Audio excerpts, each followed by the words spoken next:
We all remember that scene in Iron Man 2. Tony Stark, dying from palladium poisoning, stuck in his workshop, literally invents a new element.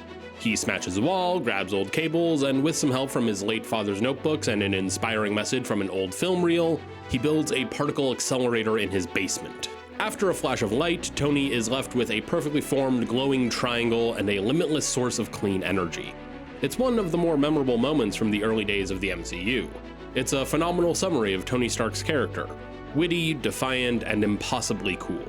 And I'm sure you've laughed at how utterly and fantastically absurd this entire scene seems. It can't be that easy to make a new element. Can it? Well, it's not as flashy as the movie makes it out to be, but there is a surprising amount of truth in this scene regarding the process through which new elements are discovered. Let's go ahead and break it down.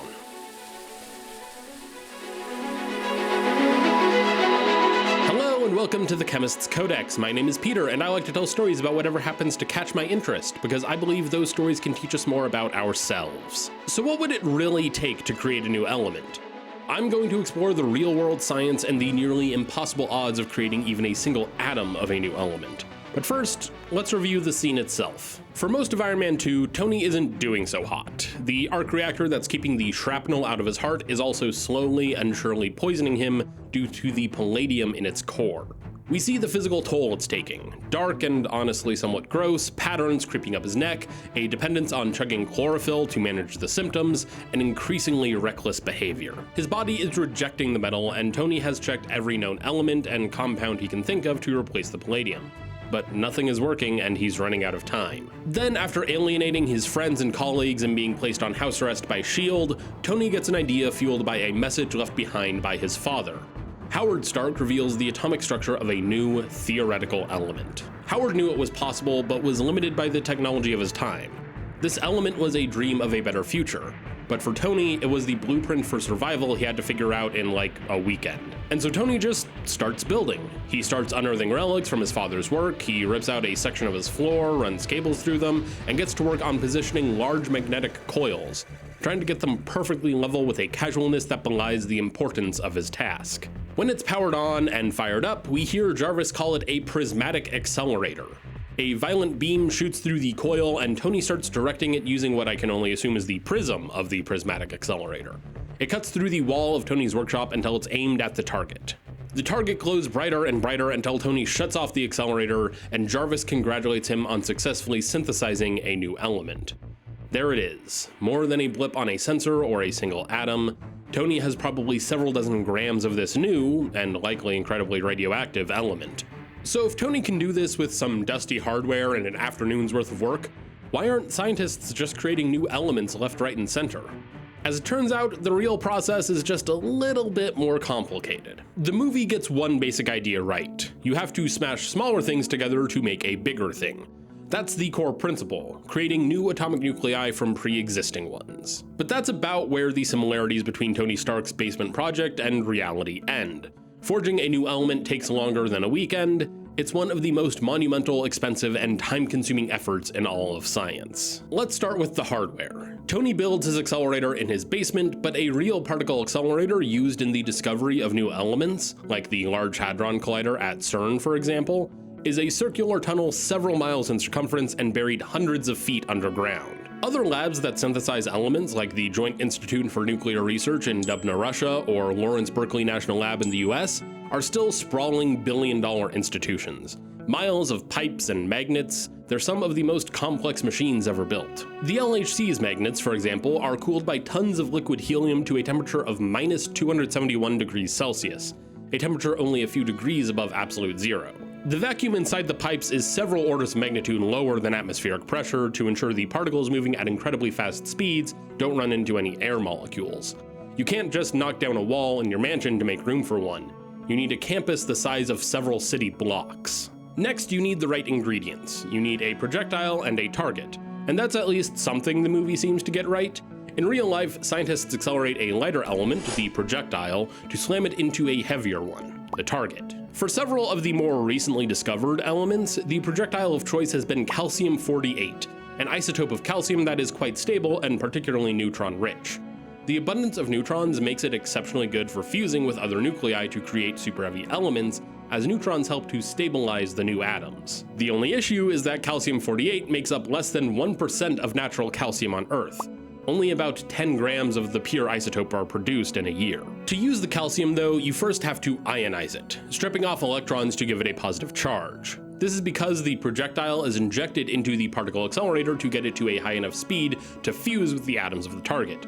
It accelerates particles to high speeds using magnetic fields, and magnets aren't going to move a particle that isn't charged. As for the target, this is usually a thin film made of a heavy radioactive element, something like berkelium or fermium. These target elements are typically created in a nuclear reactor, like the high-flux isotope reactor at Oak Ridge National Lab. Producing even a tiny amount, just a couple dozen milligrams, can take the better part of a year. The target film is thinner than paper and nowadays is affixed to a wheel that spins at thousands of RPM. Why, you might ask? Because the beam of projectile ions is so intense, somewhere in the neighborhood of trillions of atoms per second, that it would vaporize a stationary target. So Tony's laser-like beam from his prismatic accelerator hitting a static point, that would likely have ended in a puff of very expensive and very radioactive smoke. Once everything is set up, the process can finally start. Like I mentioned earlier, the accelerator uses powerful magnets to accelerate the projectile ions to roughly 1/10 the speed of light, and the high-energy beam is then aimed at the target. And this is where the agonizing waiting game begins. Trillions of collisions happen every second, but getting a projectile nucleus and a target nucleus to actually fuse is incredibly rare. The electrostatic force pushing the positively charged nuclei apart is immense, especially when dealing with super heavy elements. It's like trying to throw two super strong magnets at each other and hoping to get the north poles of both magnets to stick together. It just doesn't want to happen. This means you run the accelerator 24/7 for, at minimum, weeks, but more likely, months, just to produce a small handful of single atoms of a new element. When tennessine, element 117, was created, it took 10 days of bombarding the berkelium target to get just 6 atoms. But wait, it gets even harder, because how do you even know you've made a new atom? You can't see the handful of atoms you've made, and there's no glow or flash of light. After the collision, any potential new super heavy atom has to be separated from the trillions of other projectiles in the ion beam. Once separated, the new atoms are then shot into a silicon detector, and the final step comes from what gets detected. You don't look for the new atom itself, you try to detect its death. Super heavy elements are extremely unstable, often existing for only a fraction of a second before they decay. It's by identifying the element's unique decay chain, the specific sequence of emitted alpha and beta particles and other decay products, that scientists can prove a new element was created. That's all it is, a ghostly whisper of data in a computer that says, for a minuscule fraction of a second, something new existed. As for a real-life version of Tony's new element, it wouldn't be a stable, useful metal. It would be a few individual highly radioactive atoms that would vanish almost instantly. You wouldn't be able to build anything with it, let alone power an arc reactor with it. The idea of creating a new, perfectly stable element that can be used as a solid material is, for now, pure science fiction. Scientists do theorize about an island of stability where some super heavy elements might have longer half-lives, minutes, days, or maybe even years. But even those are expected to be highly radioactive, not the permanent, solid, perfectly formed element Tony makes. Now that we know the near impossible effort it takes to create a new element, we can truly appreciate the unintended absurdity of the scene in Iron Man 2. Let's start with Tony's attitude. Scientists can spend their entire careers on a discovery like this, facing years of funding proposals and months of staring at data, hoping for a single event. It's a job defined by extreme patience and international levels of collaboration. Tony Stark, meanwhile, is building his prismatic accelerator while under house arrest and trading quips with Agent Coulson. The sheer casualness is amusing and part of what makes Tony such an enjoyable character. It's the same casual attitude Tony has in Avengers Endgame when he figures out time travel. Then there's the complete disregard for safety. Real accelerator facilities are fortresses of radiation shielding and safety redundancies. Personnel must undergo extensive safety training, wear dosimeters to track radiation doses, and operate the machinery remotely from a control area outside of a shielded room. Tony, however, is wearing a tank top standing right next to an unshielded beam powerful enough to punch through concrete. But hey, at least he's wearing eye protection while lethal ionizing radiation is being thrown around his unshielded basement. And Tony's reaction to his success? He quietly stares at the new element while he places it in his new arc reactor. When Jarvis confirms the synthesis, there's no careful peer review or months of data verification. But that's probably because including those things wouldn't make for a very good movie. Let's also talk about the element itself. According to the MCU wiki, the element is unofficially known as badassium. No idea where that name originated, but it does seem fitting for an element created by Tony Stark. And what are the odds that Tony's new element just happens to be non-toxic, incredibly energy dense, and perfectly stable? The convenience is amazing. Howard Stark theorizes the exact element that ends up being exactly what Tony needs for a new arc reactor design. Not only that, this new element doesn't need to be processed or purified. It emerges from the beam of Tony's prismatic accelerator like a product on a divine assembly line. The scene is a masterclass in hand-waving away trillions of dollars of infrastructure and materials and centuries of scientific effort with a single montage. And I think that's actually why it's such an enjoyable scene. We don't watch Marvel movies for a lecture on nuclear physics. We watch them to see a hero overcome impossible odds with unparalleled style and ingenuity. The film gives us a kernel of a real scientific concept, smashing atoms together to make new elements, and then dials up each aspect of that to 11, creating a moment that is unforgettable. So after all that, what's the final verdict? We've learned that while Tony Stark can build a particle accelerator in his basement in the span of an afternoon, the reality is a little different. Real-life element synthesis is a monumental task, involving international collaboration of multiple teams of dedicated scientists, facilities the size of multiple city blocks, budgets in the billions, and timescales measured in years. The process is a game of impossible odds, firing projectiles worth more than gold at incredibly rare and hazardous targets, all for the chance to create one or two invisible atoms that disappear in the blink of an eye.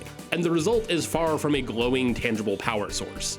It's a radioactive ghost whose only proof of existence is a faint signature of its own death in a mess of data. Iron Man 2 takes the complex science and blows it up to a mythic scale. It condenses the painstaking collaborative nature of real discovery into the singular, isolated genius of one man fighting for his life. It transforms the frustratingly unstable and invisible products of nuclear physics into a tangible, perfect, and instantly useful artifact. And in doing so, it creates brilliant cinematic storytelling. The scene isn't so much a lie, it's a fantasy. It's a depiction of the human ingenuity that continuously pushes the boundaries of what's possible. While you absolutely cannot build a particle accelerator in your basement to cure yourself of palladium poisoning, it is incredibly fun to watch Tony Stark do it. Thanks for watching. I was 13 when Iron Man 2 came out, well before I became interested in chemistry. But as I looked back on this scene throughout my chemistry education, I would dismiss it and scoff. I would think to myself, that's not how elements are really discovered, but once I learned how new elements are actually discovered, I realized that the scene did actually contain a nugget of truth. But what about you guys? What were your reactions to the way Tony synthesized a new element? Let me know down in the comments. And if you want to see more videos breaking down the real science of pop culture moments, make sure to subscribe so you don't miss my next pop culture science breakdown.